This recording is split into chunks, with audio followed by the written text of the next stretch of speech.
festival sur le Niger, on peut dire qu'elle est qui a tenu sa première édition en 2005, je dirais, mais n'est pas réellement née en 2005. Et je vais parler des premières démarches en fait, du père fondateur.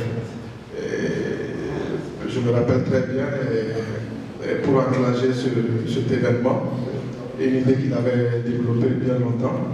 Il a tout d'abord, comme il dit par rapport au principe communautaire, il a tout d'abord réuni autour de lui les entrepreneurs du tourisme et de la culture à Ségou, c'est-à-dire en créant l'association des hôteliers et des restaurateurs de Ségou, lui-même étant hôtelier, parce que la vision c'était de faire que Ségou ne soit plus un passage, que Ségou soit une destination touristique au Mali, parce que Ségou c'est sur la voie qui allait ce qu'on appelle le triangle touristique du Mali, le pays de Gao, Tombouctou et Mopti. Et donc, en lançant cette vision, il a mis tout d'abord les hôteliers autour de lui, lui-même en tant qu'hôtelier pour cette vision, pour partager cette vision. Ensuite, en termes de démarche, bien là, on est dans les années 2003. Comme ça, c'est les années 2003, il y a cette démarche. Il a ensuite essayé d'associer l'ensemble, que ce soit les autorités locales administratives, les autorités coutumières traditionnelles, les entrepreneurs culturels, les artistes eux-mêmes. Il a essayé de rencontrer tout ceci. Et je me rappelle très bien au conseil communal de Ségou, il a annoncé que pour venir présenter le projet bien avant de le lancer, il disait qu'il veut vendre Ségou.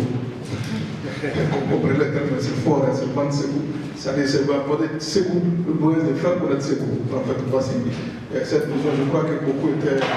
On sursautait dans la salle que veut dire vendre Ségou. Parce qu'en réalité, il faut réellement avoir cette démarche.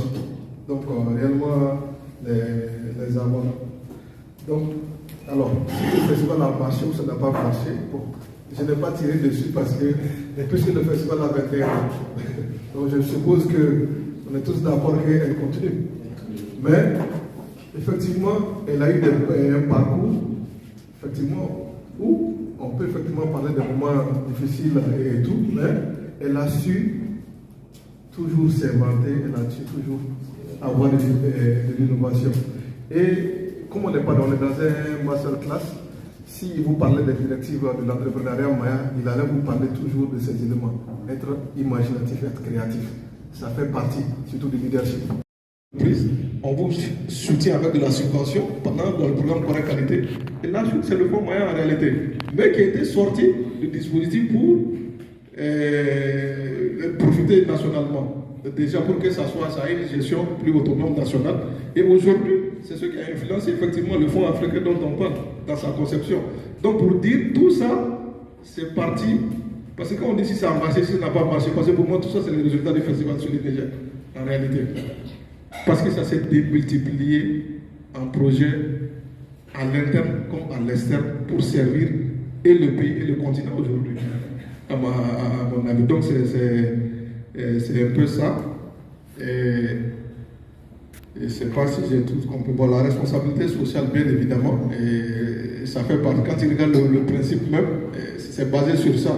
Mais comprenez que dans le management, parce qu'il y a des cours spécifiques pour tous ces trucs. Il y a le management Maya, il y a le leadership Maya, il y a la structuration.